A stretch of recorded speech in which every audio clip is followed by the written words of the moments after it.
The moment hung between them like a bridge neither was ready to cross, yet both knew they couldn't turn back. Benjamin Stewart's eyes searched Charles Turner's face in the golden light filtering through the apartment windows, his hand still cupped against Charles's cheek where it had landed during their confession. The electricity of that touch seemed to radiate through both their bodies, and Charles felt his world tilt on its axis as he finally understood what he'd been running from all these months. "Protesterin," Charles whispered, his voice barely audible in the space between them. Quote, when Benjamin's thumb brushed across Charles's cheekbone and Charles felt his breath catch. Quote, "Time," quote, Charles's voice grew stronger, more certain. "I was measuring them against you and they all came up short." The confession hung in the air like a prayer, and Benjamin felt his heart do something complicated in his chest. This was the moment he'd dreamed of for 2 years and 4 months. The moment he'd convinced himself would never come. Now it was here, real and terrifying and perfect. And he didn't know whether to laugh or cry or pull Charles closer and never let him go. But to understand how they arrived at this moment, how two best friends found themselves on the precipice of everything changing, we need to go back to where it all began. Back to 3 months earlier, when Charles was still dating Amy Adams and Benjamin was still pretending his heart didn't break a little every time he watched them together. Before we see how this ends, tell us where you're watching from and hype this video in the comments. 3 months earlier, Benjamin had been sitting at their usual table in the coffee shop downtown, watching Charles pace back and forth while venting about his latest argument with Amy. It was a familiar scene, one that had played out countless times over the past year, and Benjamin had perfected the art of looking supportive while his heart quietly twisted in his chest. "But," Charles was saying, running his hands through his dark hair in that way he always did when he was frustrated. Quote, Zetsu, Benjamin stirred his coffee slowly, buying himself time to arrange his features into something resembling neutral interest. Quote, and Charles dropped into the chair across from Benjamin, his shoulders sagging. Quote 9. The knife in Benjamin's chest twisted a little deeper. He'd spent so many nights lying awake, imagining what it would be like to wake up next to Charles every morning, to share coffee and quiet conversations and all the small intimacies of domestic life. The fact that Charles was being offered exactly that with someone else and finding it suffocating felt like the universe's idea of a cruel joke. "Maybe you're just not ready," Benjamin offered, proud of how steady his voice sounded. "There's no rule that says you have to move in together at 8 months. Charles leaned back in his chair, studying Benjamin's face with an intensity that made Benjamin's pulse quicken. "What about you? Have you ever been in love? Really, truly in love?" The question hit Benjamin like a physical blow. He gripped his coffee cup tighter, using the ceramic warmth to ground himself. "Why do you ask?" "Because I'm starting to think I don't know what that feels like. And you always seem so sure about things, so certain about what you want. I thought maybe you could help me figure out if what I'm feeling with Amy is love or just comfort." Benjamin felt something crack open in his chest. Here was Charles asking him to help decode his feelings for another person when Benjamin had been silently cataloging every moment they'd shared for over 2 years. Every laugh, every casual touch, every late-night conversation that had left Benjamin feeling more connected to Charles than he'd ever felt to anyone. "Love isn't supposed to feel suffocating," Benjamin said finally, choosing his words carefully.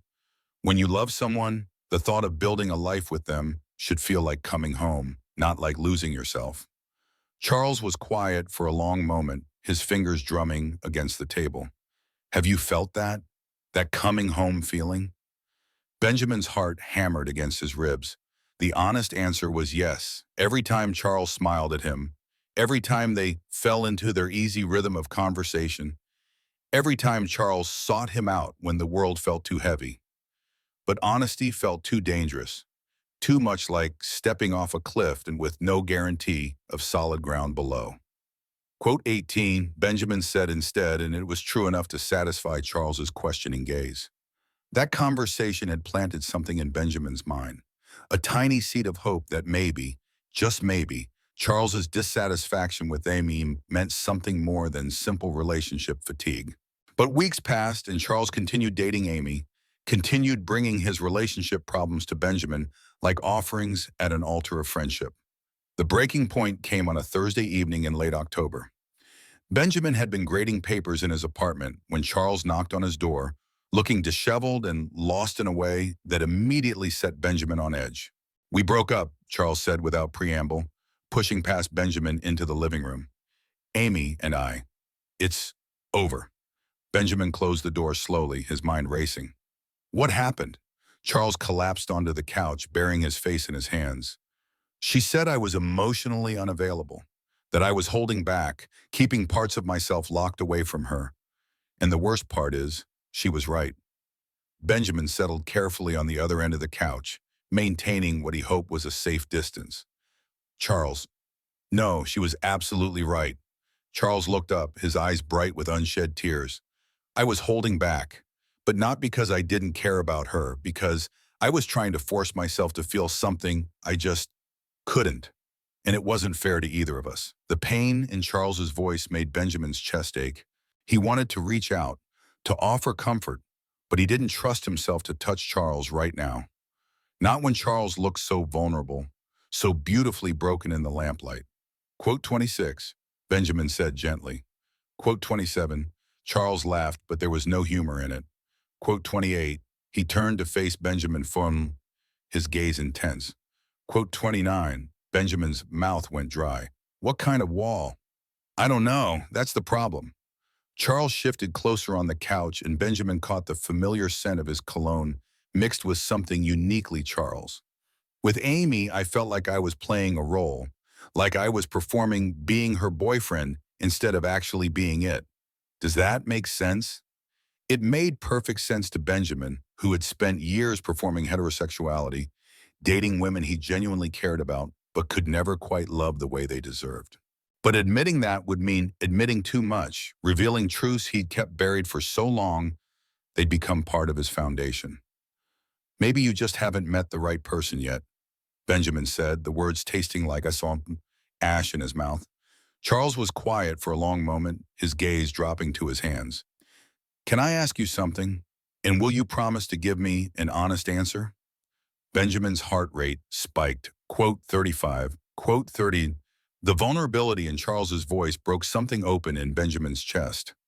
Here was the person he loved most in the world, questioning his own capacity for love, and Benjamin was the only one who could see the truth. Charles wasn't broken or wrong or incapable of love.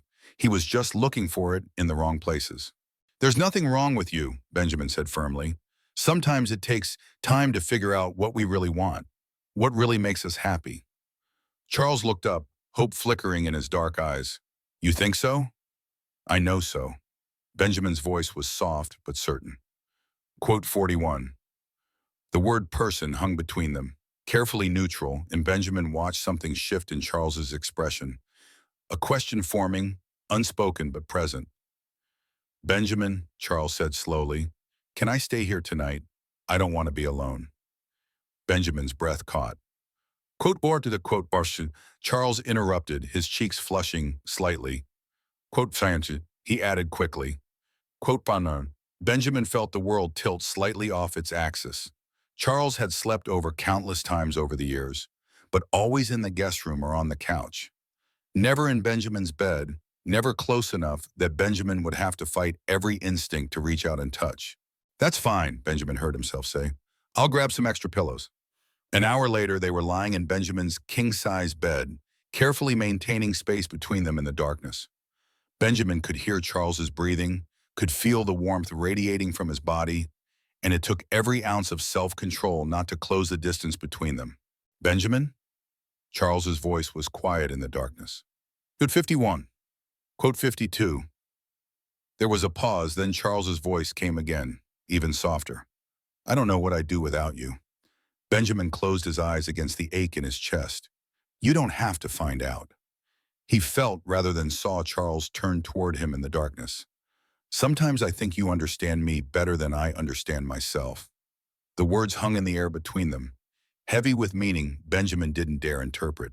He lay perfectly still, listening to Charles's breathing gradually even out into sleep, and wondered how much longer he could keep pretending His heart wasn't breaking and mending itself with every breath that Charles took. The next morning brought awkwardness wrapped in the mundane ritual of making coffee. Charles sat at Benjamin's kitchen table, hair mussed from sleep, wearing one of Benjamin's old college t-shirts that hung loose on his smaller frame. Benjamin tried not to think about how right Charles looked there, how perfectly he fit into the domestic picture Benjamin had painted in his mind 1,000 times. Quote, Charles said, not making any move to actually leave. Quote 57. Benjamin set a cup of coffee in front of him, their fingers brushing briefly as Charles reached for it. The contact sent electricity up Benjamin's arm, and he saw Charles's eyes widen slightly, as if he'd felt it too. "There's no rush," Benjamin said, settling into the chair across from him. "Take your time." Charles wrapped his hands around the coffee mug, using it as an anchor. "Can I ask you something else? Something that might sound strange?" Benjamin's pulse quickened. "But one I quote so Charles added quickly, his cheeks flushing. Quote on. The question hit Benjamin like a lightning bolt. He stared at Charles, trying to read the expression on his face, trying to understand what had prompted such a question. Charles looked nervous but determined, like he was forcing himself to voice something he'd been thinking about for a while. "I think most people have wondered about that at some point," Benjamin said carefully, his heart hammering against his ribs. "Why do you ask?" Charles was quiet for a long moment, his gaze fixed on his coffee. "Last night, lying there next to you, I felt more comfortable and safe than I have in months. More than I ever felt with Amy, even when we were at our best." He looked up, meeting Benjamin's eyes. Quote 16. Benjamin felt the world shift around him, like tectonic plates rearranging themselves beneath his feet. Quote 16. Quote 1. Charles said quickly. Quote 7. He took a shaky breath. Quote 2. The confession hung in the air between them, fragile and dangerous and beautiful. Benjamin felt tears prick at the corners of his eyes, a mixture of hope and terror flooding his system. This was the moment he dreamed of and feared in equal measure. The moment when everything could change or everything could be destroyed. "How long have you been thinking about this?" Benjamin asked, his voice barely above a whisper. "Honestly, I think part of me has always known, but I've been too scared to examine it too closely. But these past few months, watching my relationship with Amy fall apart, I couldn't ignore it anymore." Charles leaned forward, his eyes intense. "Benjamin, I need to know something, and I need you to be completely honest with me." Benjamin's mouth went dry. Quote 7 to heaven or quote 76. The question was direct, unflinching, and Benjamin felt his carefully constructed walls crumble around him. He looked at Charles, this person who had been his best friend, his secret love, his reason for getting up in the morning for over 2 years, and realized that the moment for half-truths had passed. Quote 7, Benjamin said simply. Quote 78. Charles's face went through a series of expressions, surprise giving way to understanding, understanding giving way to something that looked almost like relief. "How long have you known?" "Since I was 15, maybe longer." Benjamin's voice was steady, but his hands were shaking. Charles paused, seeming to gather courage. Benjamin closed his eyes, knowing that his next words would either save him or destroy him. When he opened them again, Charles was watching him with an expression of such tender anticipation that Benjamin felt his last defenses crumble. Quote 84, Benjamin whispered. Quote to Ian, Charles went very still, his coffee cup frozen halfway to his lips. Benjamin watched a dozen emotions flicker across his face, too quick to catalog, before settling into something that looked like wonder. Quote 86, Charles repeated softly. Quote 87, quote 88, Benjamin said firmly. Quote 89. Charles set down his coffee cup with shaking hands. Quote 90. Quote down, Benjamin said. Quote new. Charles stood up abruptly, pacing to the window and back, his hands running through his hair in that familiar gesture of agitation. Benjamin watched him, trying to read his body language, trying to prepare himself for whatever came next. Quote 93, Charles said, stopping in front of Benjamin's chair. When you said love shouldn't feel suffocating, when you said it should feel like coming home, you were speaking from experience. You were talking about how you feel about me. It wasn't a question, but Benjamin nodded anyway. Quote my quote Banana, Benjamin said gently. Quote mounted by. Charles sank back into his chair, his eyes never leaving Benjamin's face. I think I might be gay too, he said, the words coming out in a rush, or bisexual, or something other than what I thought I was. Because when I imagine what love should feel like, when I think about the kind of connection I've been searching for, it looks exactly like what we have. Benjamin felt his heart stop and restart. Charles? I'm scared, Charles admitted, his voice small. I'm terrified, actually, because if I'm right about this, if I'm right about us, then everything changes. And what if I'm wrong? What if I'm just confused because you're the safest person in my life? What if I ruin everything between us? Benjamin reached across the table, covering Charles's trembling hands with his own. The contact sent warmth shooting up his arms, and he saw Charles's breath catch at the touch. Hey, Benjamin said softly. Look at me. Charles raised his eyes, and Benjamin saw fear and hope warring in their depths. We don't have to figure everything out right now, Benjamin said. We don't have to put labels on anything or make any big declarations. We can take this one moment at a time, one feeling at a time. And if you decide this isn't what you want, if you decide you're not ready or you're not interested, nothing between us has to change. I've been your friend while loving you for over 2 years. I can keep being your friend no matter what. Tears gathered in Charles's eyes. Quote 108. Benjamin smiled, feeling lighter than he had in months. Quote 100. Charles turned his hands palm up, interlacing their fingers. Quote 110. He said, his voice barely audible. Quote 11. Benjamin's heart rate spiked. What do you want to try? And Charles stood up slowly, tugging Benjamin up with him. They stood facing each other in the kitchen, morning light streaming through the windows, their hands still linked between them. I want to kiss you, Charles said, his cheeks flushing but his gaze steady. I need to know what it feels like. I need to know if this thing between us is real or if I'm just confused. Benjamin felt the world narrow to this moment, to Charles's face inches from his own, to the warmth of Charles's hands in his. Are you sure? I've never been more sure of anything in my life, Charles said, and I've never been more terrified. But I need to know, Benjamin. I need to know if this is what I've been missing.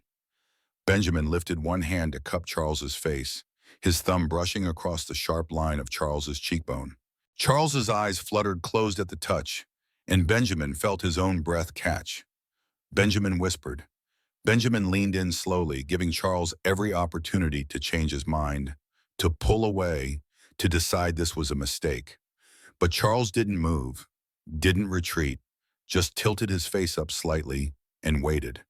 Their lips met softly, tentatively, a question more than a statement. Benjamin felt Charles go very still against him, felt the moment stretch between them like a held breath. Then Charles's free hand came up to rest against Benjamin's chest, and he kissed back, gentle and uncertain, but unmistakably present. They broke apart after a moment, both breathing hard, foreheads resting against each other. Charles's eyes were still closed, his lips slightly parted, and Benjamin thought he had never seen anything more beautiful. Oh, Charles whispered, his eyes fluttering open. Oh. How was that? Benjamin asked, his voice rough with emotion. Charles's hand was still pressed against Benjamin's chest, and Benjamin could feel his own heart hammering beneath Charles's palm. Charles paused, seeming to search for words. Quote 124, Benjamin felt tears prick at the corners of his eyes. Quote 25. Quote once, Charles said, his voice stronger now, more certain. Quote one, this kiss was different, and this time Charles leaned into it, his lips moving against Benjamin's with growing confidence. Benjamin felt Charles's hand fist in his shirt, pulling him closer, and he allowed himself to get lost in the sensation of finally kissing the person he'd been in love with for so long. When they broke apart this time, Charles was smiling, tears streaming down his face. I think I understand now, he said. What was missing? What I was looking for? It was this. It was you. Benjamin cupped Charles's face in both hands, wiping away the tears with his thumbs. Quotanity 30. Quote wording. Charles interrupted, his voice firm. Quote worry. Quote 13. Benjamin asked, his voice barely audible. Charles smiled, leaning into Benjamin's touch. Do you remember that night 6 months ago when I had food poisoning and you stayed up all night taking care of me? You made me tea and rubbed my back and never once complained, even though I was miserable company. Benjamin nodded, remembering how natural it had felt to take care of Charles, how right it had seemed to be the person Charles turned to when he was vulnerable. That morning when I woke up and you were asleep in the chair next to my bed, still holding the thermometer because you had been checking my fever every hour, I looked at you and thought, this is what love looks like. Charles continued. I told myself I was just grateful, just emotional because I was sick, but I think part of me knew even then. Benjamin felt his heart do something complicated in his chest. Why didn't you say anything? Because I was scared. Because I didn't understand what I was feeling. Because I thought maybe I was just confused about the difference between friendship and love. Charles's hands came up to cover Benjamin's. But now I know. This is love, Benjamin. What I feel for you, what I've felt for you, this is love. Benjamin kissed him again, mild and sweet and full of 2 years' worth of suppressed longing. Charles melted against him, his arms coming up to wrap around Benjamin's neck. And Benjamin thought that if this was a dream, he never wanted to wake up. So what happens now? Charles asked when they finally broke apart, his voice soft and wondering. Benjamin smiled, brushing a strand of hair away from Charles's forehead. Quote 41, Charles nodded, his eyes bright with tears and hope. Quote 42, they spent the rest of the morning talking, sitting curled together on Benjamin's couch, Charles's head resting on Benjamin's shoulder. They talked about everything and nothing, about their fears and hopes, about what this meant for their friendship and their future. Charles told Benjamin about all the moments over the past 2 years when he'd felt something shift between them, moments he'd dismissed or ignored because he didn't have a framework for understanding them. Quote 143. Charles said, his fingers tracing patterns on Benjamin's arm, when we were walking home from that dinner party, and you gave me your jacket because I was cold. When you put it around my shoulders, your hands lingered for just a second longer than necessary, and I felt this jolt of electricity. I told myself I was imagining it, but I thought about that moment for weeks afterward. Benjamin remembered that night perfectly. He remembered the way Charles had looked in his jacket, smaller and somehow more precious, and how he'd had to fight the urge to pull Charles closer and never let him go. Quote 145, Benjamin said softly. Quote word, Charles asked, tilting his head to look up at Benjamin. Quote word, Charles was quiet for a moment, processing this. Quote 149, he said finally. Benjamin felt his heart sink. Quote 150, quote 151. So Charles said quickly, sitting up to face Benjamin fully. Quote, Benjamin nodded, understanding. Quote, Wintermonth, quote, was he for? Charles said, his voice clear and certain. Quote, Benjamin felt a smile spread across his face, the first genuinely happy smile he'd worn in months. I want that too, more than anything. They kissed again, slow and sweet, and Benjamin marveled at how natural it felt, how perfectly they fit together. Charles's lips were soft and warm, and he tasted like coffee and possibility and home. Charles murmured against Benjamin's lips, I don't think I can concentrate on anything today except this. Benjamin laughed, the sound bubbling up from somewhere deep in his chest. I already called in sick for both of us. Charles pulled back, eyebrows raised. You did? I had a feeling this was going to be an important day, Benjamin said, his cheeks flushing slightly. And I didn't want either of us to have to worry about anything except figuring this out. Charles's expression softened. Benjamin admitted, Vote 165, quote, what sex? Charles said, settling back against Benjamin's side, is to stay exactly like this for as long as possible. I want to memorize how this feels, how right this is. They did stay like that, wrapped around each other on the couch, talking and kissing, and simply existing in the same space without pretense or fear. Benjamin felt like he was floating, like the weight he'd been carrying for over 2 years had finally been lifted from his shoulders. Charles said as the afternoon light began to fade outside the windows. Quote 169 of Benjamin replied, his fingers combing through Charles's hair. I used to get jealous when you went on dates, Charles admitted, his cheeks flushing. I told myself it was because I didn't want anyone to take my best friend away from me, but looking back, I think it was more than that. I think I was jealous because I wanted to be the person you came home to. Benjamin's heart clenched. Quote 172, quote 173. Benjamin laughed, remembering Roy's complaints about Charles's constant interruptions. So 174, Donovan, Charles said, not sounding the least bit sorry. Quote 174, Benjamin tilted Charles's chin up, meeting his eyes. You know what the ironic thing is? I broke up with Roy because he said I talked about you too much. He said it was clear I was in love with someone else, and he wasn't wrong. Charles's eyes widened. Quote 178, quote 179. Charles kissed him then, deep and grateful and full of wonder. When they broke apart, both were breathing hard, and Benjamin could see something shift in Charles's expression, something that looked like hunger. Benjamin, Charles said, his voice low and rough, I want to ask you something, but I don't want you to feel pressured to say yes. Benjamin's pulse quickened. Quote 182, quote 183. Benjamin felt his breath catch. Quote 184, quote 185. Charles said quickly. Quote 186. Benjamin cupped Charles's face in his hands, studying the earnest expression in his dark eyes. Are you sure? Are you sure you're ready for that? I've never been more ready for anything in my life, Charles said. I love you, Benjamin. I'm in love with you. And I want to show you that in every way I can. Benjamin kissed him softly, pouring all his love and gratitude and joy into the contact. I love you too, he whispered against Charles's lips. Quote 190. That evening they ordered takeout and ate dinner on the couch. Charles curled against Benjamin's side like it was the most natural thing in the world.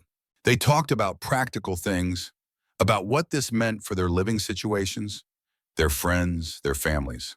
Charles admitted he was nervous about coming out, about explaining to people that he'd discovered something fundamental about himself at 28. Quote 192. Charles asked, his fingers playing with the hem of Benjamin's shirt. What if they think this is just a phase, or that I'm only gay for you? Benjamin considered this carefully. Does it matter what other people think? It matters what my family thinks. It matters what our friends think. Charles looked up at Benjamin. What if they don't understand? Then we'll help them understand, Benjamin said simply. And if they can't accept us, if they can't accept you for who you are, then that's their loss. We'll build our own family, our own support system. Charles smiled, some of the tension leaving his shoulders. Our own family. I like the sound of that. Besides, Benjamin added with a grin, I think most of our friends already suspect something. Jeffrey Allen has been asking me for months when I'm going to stop pining and just tell you how I feel. Charles's eyebrows shot up. Quote toodaloo, quote durun, quote uron. Charles repeated, like he was testing the words. Quote Benjamin kissed the top of Charles's head. Me too. Later, as they got ready for bed, Benjamin felt a flutter of nervousness in his stomach. This was different from the night before, when Charles had slept in his bed out of loneliness and confusion.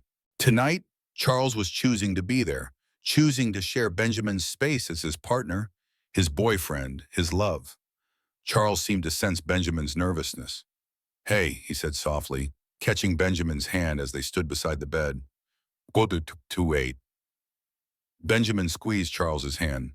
I know, I want that too. This feels like a dream. I keep thinking I'm going to wake up and you'll be back to dating women and I'll be back to pretending I'm okay with it. Charles stepped closer, his free hand coming up to rest against Benjamin's cheek. Quote 210. They settled into bed together, Charles curled against Benjamin's side, his head resting on Benjamin's chest. Benjamin could feel Charles's breath against his skin, could feel the steady rhythm of Charles's heartbeat where their bodies pressed together. Quote 211. Charles's voice was soft in the darkness. Thank you for waiting for me. Thank you for being patient while I figured myself out. Benjamin pressed a kiss to the top of Charles's head. Charles tilted his head up, finding Benjamin's lips in the darkness. The kiss was soft and sleepy and perfect, full of promise and love, and the quiet certainty that this was just the beginning.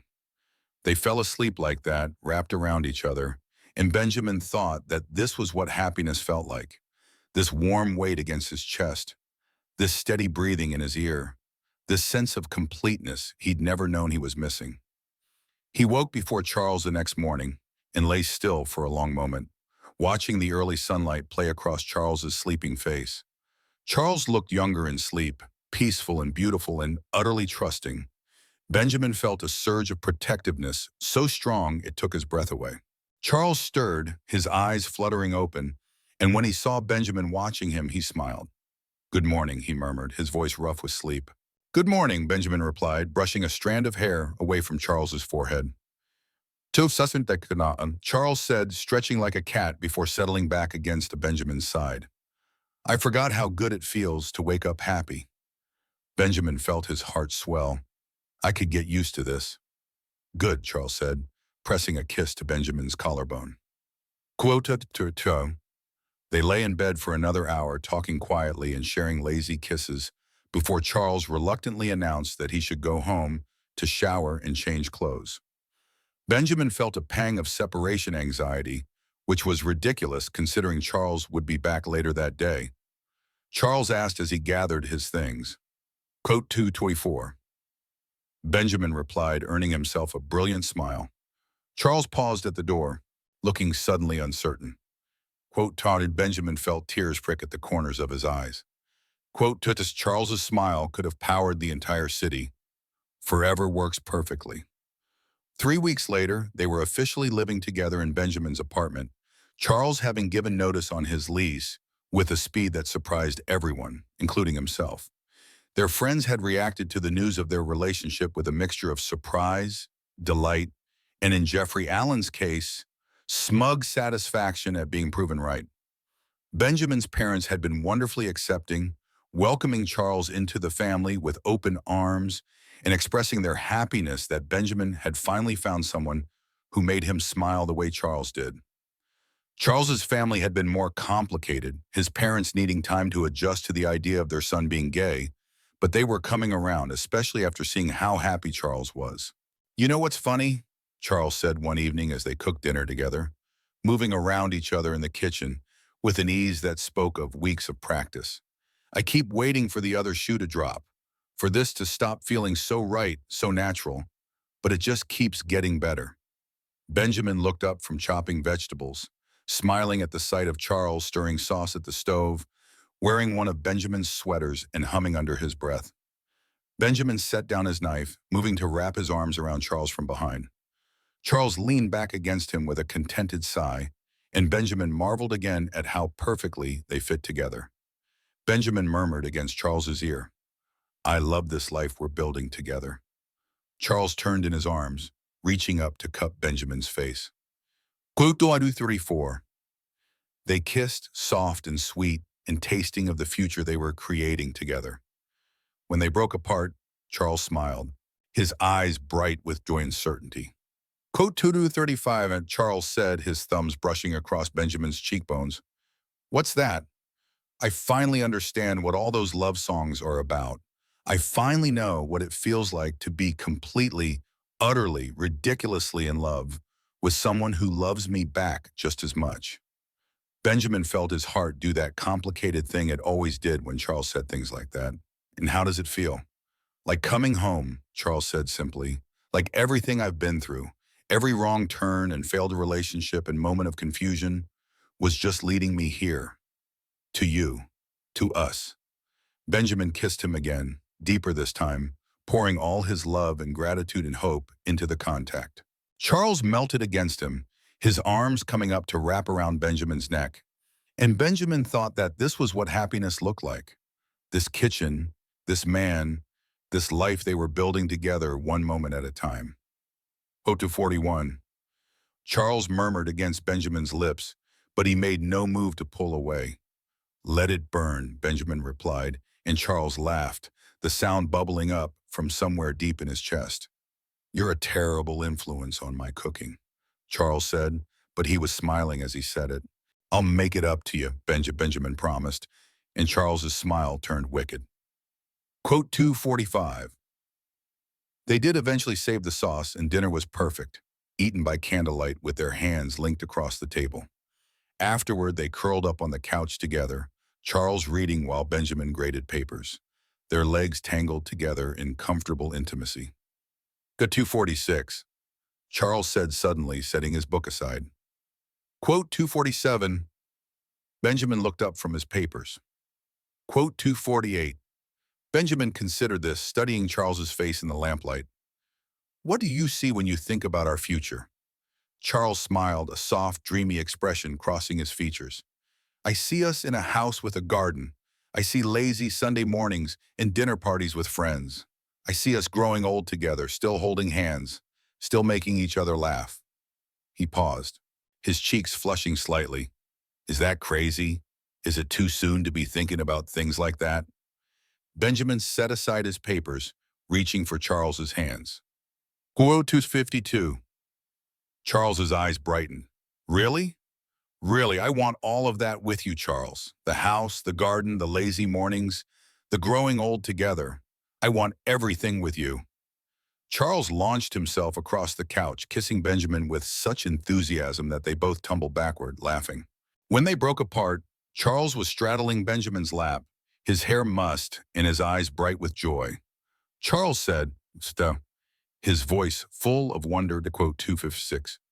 Benjamin reached up to cup Charles's face, his thumbs brushing across Charles's cheekbones. Go to 257. Charles's eyes filled with tears, but he was smiling. Promise? I promise, Benjamin said solemnly. For as long as you'll have me, for as long as you want me, I'm yours. Forever then, Charles said, leaning down to rest his forehead against Benjamin's. Quote 262. 6 months later, they were hosting their first dinner party as a couple, their apartment filled with friends and laughter and the warm glow of acceptance. Benjamin watched Charles move through their guests, refilling wine glasses and telling stories, and felt his heart swell with pride and love. Jeffrey Allen cornered Benjamin in the kitchen while Charles was distracted by a conversation about work with Susan Miller and Deborah Roberts. Quote, Tartus, Jeffrey said, leaning against the counter with a smug smile. Quote, Tartus, quote, Benjamin replied with a grin. Quote, pound, Jeffrey laughed. Quote, Tartus, Benjamin looked out at the living room where Charles was now laughing at something Amy Adams had said. Amy had been surprisingly gracious about the whole situation, admitting that she'd suspected Charles wasn't entirely straight and expressing her happiness that he'd found someone who understood him. I still can't quite believe it's real sometimes, Benjamin admitted. I keep waiting to wake up and find out it's all been an elaborate dream. Well, if it is a dream, don't wake up, Jeffrey said, raising his wine glass. Here's to love that catches you completely off guard and changes everything for the better. Benjamin clinked his glass against Jeffrey's, feeling a warmth that had nothing to do with the wine. Quote 272. Later that night, after their guests had gone home and they'd cleaned up the dishes, Benjamin and Charles sat on their balcony, sharing a bottle of wine and watching the city lights twinkle below them. That was perfect, Charles said, his head resting on Benjamin's shoulder. Benjamin pressed a kiss to the top of Charles's head. I love you too. More every day, somehow. Charles tilted his head up to look at Benjamin, his eyes soft in the moonlight. Do you remember what you said to me that first morning about taking things one moment at a time? Benjamin nodded. I remember. I think we've had a lot of good moments, Charles said with a smile. I think we're building something beautiful. One moment at a time. Benjamin cupped Charles's face in his hands, studying the features he'd memorized and loved for so long. The most beautiful thing I've ever been part of. They kissed under the stars, soft and sweet and full of promise, and Benjamin thought about how strange life was, how it could surprise you when you least expected it. He'd spent 2 years believing that his love for Charles was hopeless, that he was destined to watch from the sidelines while Charles built a life with someone else.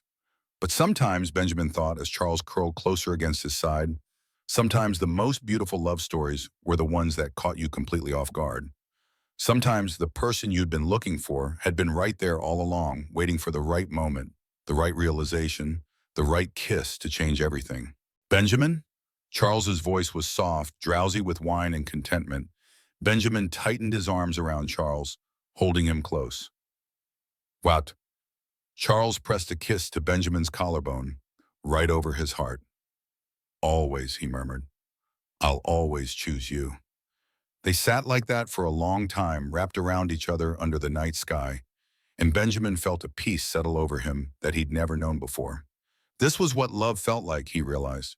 Not the desperate longing he'd carried for so long, but this quiet certainty, this sense of completeness, this knowledge that whatever came next, they would face it together. Ready to go inside? Charles asked eventually, as the night air grew cool around them. Benjamin smiled, standing and pulling Charles up with him. Ready. They went inside hand in hand, turning off lights and locking doors, moving through their nighttime routine with the comfortable efficiency of a couple who'd found their rhythm. In the bedroom, they undressed slowly, sharing soft kisses and gentle touches before climbing into bed together. Charles curled against Benjamin's side, his head resting on Benjamin's chest, and Benjamin felt that familiar surge of gratitude and wonder that this was his life now. This warm weight against his chest, this steady breathing in his ear, this sense of rightness that colored everything. Charles whispered in the darkness, his voice full of sleepy contentment. Quote 2 to 9. Benjamin replied, pressing a kiss to the top of Charles's head. Sweet dreams.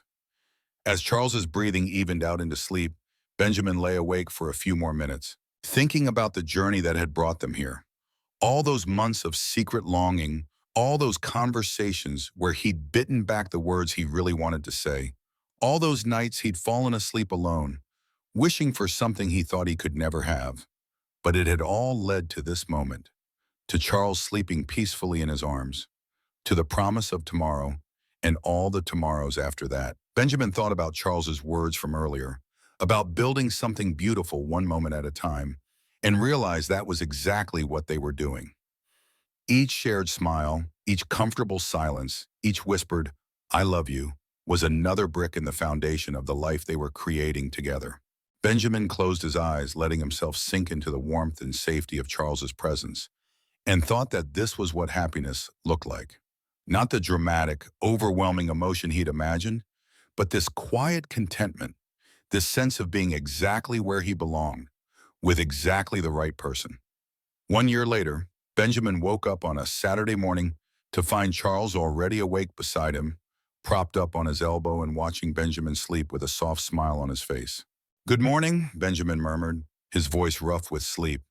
How long have you been awake? Not long, Charles replied, leaning down to press a gentle kiss to Benjamin's lips. Quote 296. Benjamin smiled, reaching up to run his fingers through Charles's hair. What's the occasion? You seem particularly affectionate this morning. Charles's smile widened, and Benjamin noticed a hint of nervousness in his eyes. Quote 298. Benjamin felt a flutter of anxiety in his stomach. Quote 299. Charles sat up, suddenly looking uncertain. Quote 300. Benjamin sat up too, his heart rate increasing. Quote 301. Charles reached over to his nightstand, pulling out a small velvet box.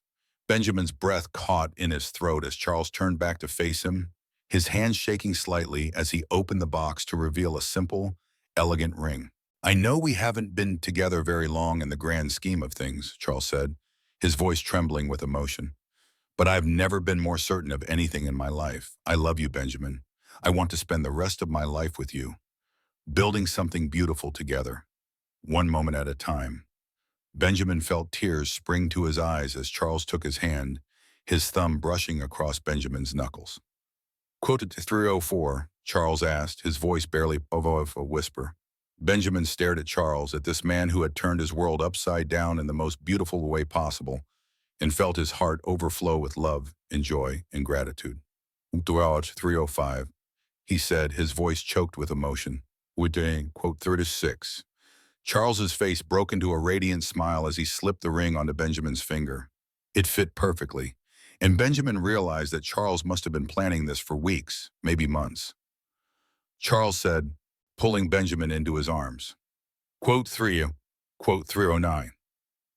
Benjamin replied, echoing the words he'd spoken to Charles over a year ago. I'm not going anywhere. This is it for me. You're it for me. They kissed then, deep and passionate and full of promise, and Benjamin thought about how far they'd come from that morning in his kitchen when Charles had asked about kissing someone of the same gender. From confusion and fear to certainty and love, from friends to partners to fiancés. Benjamin asked when they finally broke apart, both breathing hard. Quote 312. Charles smiled, his thumb brushing across the ring on Benjamin's finger. Remember our first dinner party? When Jeffrey was making his speech about love catching you off guard? Benjamin nodded. I looked across the room at you, and you were laughing at something Susan Miller had said, and I thought, I want to see that smile every day for the rest of my life. That's when I knew. Charles's voice grew soft. Quote 315. Benjamin felt fresh tears spring to his eyes. Quote 306. He said simply because it was the only thing that mattered, the only thing that needed to be said. Quote 317. Charles replied. Quote 3. They spent the rest of the morning in bed, making plans and dreaming about their future, about the wedding they would have and the life they would build as husbands. Benjamin kept looking down at the ring on his finger, still hardly able to believe it was real. Benjamin said as they finally got up to make breakfast. Quote 3-2. Charles asked, wrapping his arms around Benjamin from behind as Benjamin started the coffee. Quote 321. Benjamin leaned back against Charles's chest, feeling the steady rhythm of his heartbeat. I never imagined it could be the thing that saved me instead. Charles pressed a kiss to Benjamin's neck, right below his ear. Quote 323. Benjamin turned in Charles's arms, studying his face in the morning light. We saved each other then. We did, Charles agreed, his eyes bright with love and certainty. And we're going to keep saving each other every day for the rest of our lives. Benjamin kissed him then, soft and sweet and full of all the love he'd carried for so long. Love that had finally found its home. And as Charles melted against him, as their future stretched out before them bright with possibility, Benjamin thought that sometimes the most beautiful love stories were the ones that started with fear and ended with forever. Sometimes the person you thought you could never have was the person you were always meant to find. Sometimes love caught you completely off guard and changed everything for the better. And sometimes, if you were very lucky, that love lasted a lifetime. Benjamin smiled against Charles's lips, thinking about all the moments that had led them here, all the small choices and brave decisions that had brought them to this kitchen, this morning, this promise of forever. He thought about Charles's words from their first night together, about building something beautiful one moment at a time, and realized that was exactly what they'd done. Each shared glance, each gentle touch, each whispered confession of love had been another piece of the foundation they were building together. And now they had forever to keep building, to keep choosing each other, to keep discovering new ways to love and be loved. Then we're both exactly where we need to be, Benjamin said, pulling back to meet Charles's eyes. Charles smiled, that radiant, joy-filled smile that had been Benjamin's undoing from the very beginning. Exactly where we need to be, he agreed. And as the morning sun streamed through their kitchen windows, painting everything in golden light, Benjamin knew with absolute certainty that this was just the beginning of their story. The best chapters were yet to be written, and they would write them together, one beautiful moment at a time.